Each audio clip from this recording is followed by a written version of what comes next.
Greetings. Elder Blacklight here.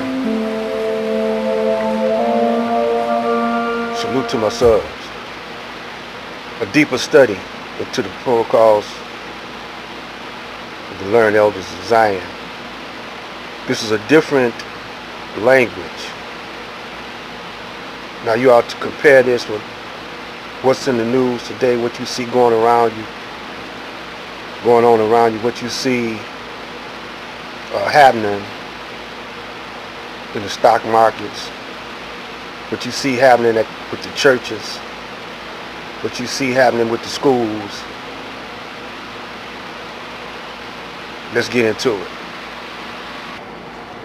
The Protocols of the Learned Elders of Zion. This is the audio file for Protocols 4 to 11 inclusive. Protocol 4, Materialism Replaces Religion. Protocol 5, Despotism and Modern Progress. Protocol 6, Takeover Technique. Protocol 7, Worldwide Wars. Protocol 8, Provisional Government. Protocol 9, Re-education. Protocol 10, Preparing for Power. Protocol 11, the Totalitarian State. Protocol 4, Materialism Replaces Religion. Every republic passes through various stages. The first stage is the first day's raging of the blind, sweeping and destroying right and left. The second, the reign of the demagogue, bringing forth anarchy and entailing despotism. This despotism is not officially legal and therefore irresponsible. It is concealed and invisible, but all the same lets itself be felt. It is generally controlled by some secret organization, which acts behind the back of some agent and will therefore be the more unscrupulous and daring.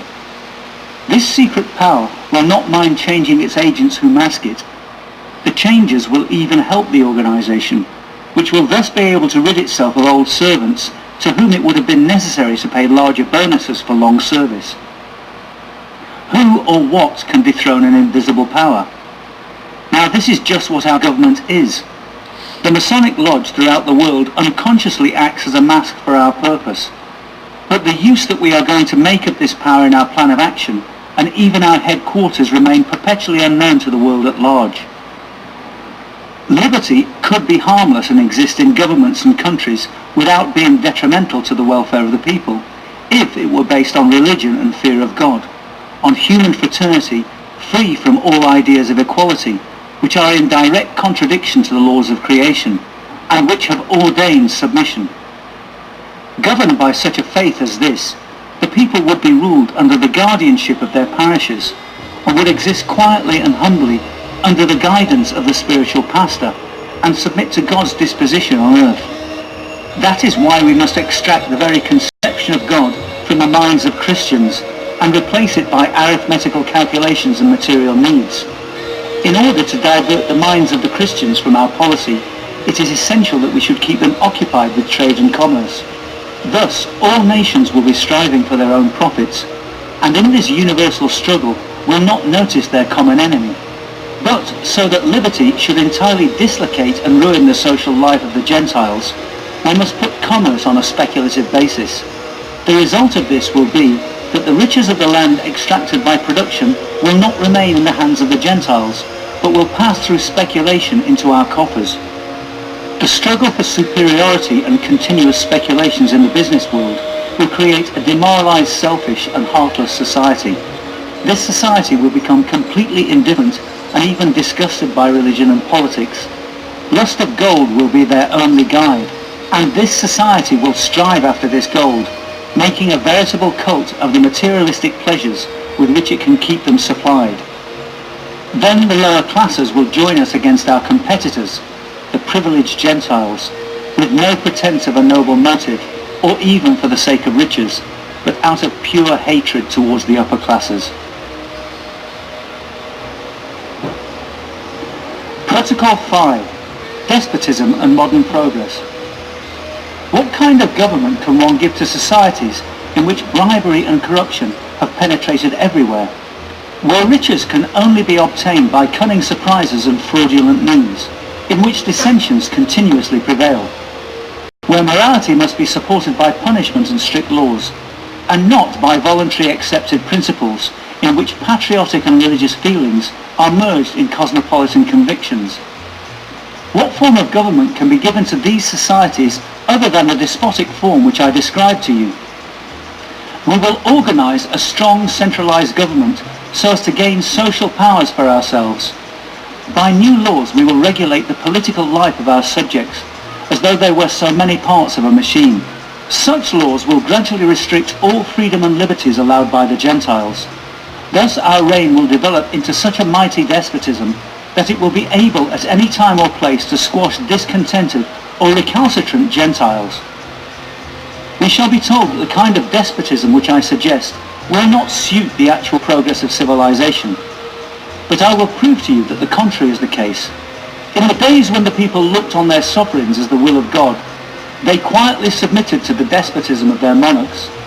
But from the day that we inspired the populace with the idea of its own rights, they began to regard kings as ordinary mortals.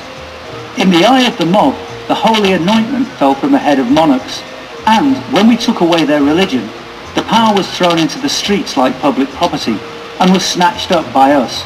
Moreover, among our administrative gifts, we count also that of ruling the masses and individuals by means of cunningly constructed theories and phraseology, by rules of life and every other kind of device. All these theories, which the Gentiles do not at all understand, are based on analysis and observation, combined with so skillful a reasoning as cannot be equalled by our rivals, any more than these can compete with us in the construction of plans for political actions and solidarity. The only society known to us which would be capable of competing with us in these arts might be that of the Jesuits, but we have managed to discredit these in the eyes of the stupid mob as being a palpable organization, whereas we ourselves have kept in the background, reserving our organization as a secret. Moreover, what difference will it make to the world who is to become its master, whether the head of the Catholic Church or a despot of the blood of Zion? But to us, the chosen people, the matter cannot be indifferent. For a time the Gentiles might perhaps be able to deal with us, but on this account we need fear no danger, as we are safeguarded by the deep roots of their hatred for one another, which cannot be extracted. We set at a variance with one another all personal and national interests of the Gentiles, by promulgating religious and tribal prejudices among them for nearly 20 centuries. To all this, the fact is due that not one single government will find support from its neighbours when it calls upon them for it in opposing us, because each one of them will think that action against us might be disastrous for its individual existence. We are too powerful. The world has to reckon with us. Per me reges regunt. Let kings reign through me. We read in the law of prophets that we have been chosen by God to rule the earth. God gave us genius in order that we should be capable of performing this work. Were there a genius in the enemy's camp, he might yet fight us, but a newcomer would be no match for old hands like ourselves, and the struggle between us would be of such a desperate nature as the world has never yet seen. It is already too much for their genius. All the wheels of state mechanism are set in motion by a power which is in our hands, that to say, gold. The science of political economy, thought by our learned scientists, has already proved that the power of capital is greater than the prestige of the crown. Capital, in order to have a free field, must obtain absolute monopoly of trade and commerce. This is already being achieved by an invisible hand in all parts of the world. Such a freedom will give political power to traders who, by profiteering, will oppress the populace. Nowadays, it is more important to disarm the people than to lead them to war. It is more important to use burning passions for our cause than to extinguish them, to encourage the ideas of others and use them for our own purpose than to dissipate them. The main problem for our government is how to weaken the brain of the people by criticism, how to make it lose its power of reasoning, which creates the opposition, and how to distract the public mind by senseless phraseology. At all times, nations, as well as individuals, have taken words for deeds, as they are contented with what they hear, and seldom notice whether the promise has been actually fulfilled. Therefore, simply for the purpose of show, we will organise institutions, members of which, by eloquent speeches, will prove and praise their contributions to progress. We will assume a liberal appearance for all parties and for all tendencies, and will provide all our orators with one. These orators will be so loquacious that they will weary the people with speeches to such a degree that the people will have more than enough of oratory of any kind. In order to secure public opinion, this must first be made utterly confused by the expression from all sides of all manner of contradictory opinions, until the Gentiles become lost in their labyrinth. Then they will understand that the best course to take is to have no opinion on political matters.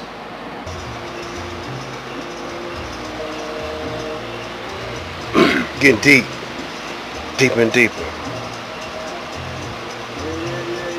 This is to be continued. Sugar and sugar, salt is salt. If this is not getting you off, it ain't my fault.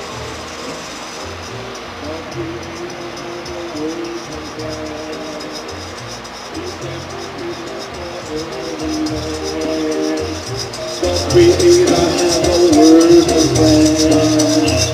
Peace and happiness for every man. The Creator has a master plan.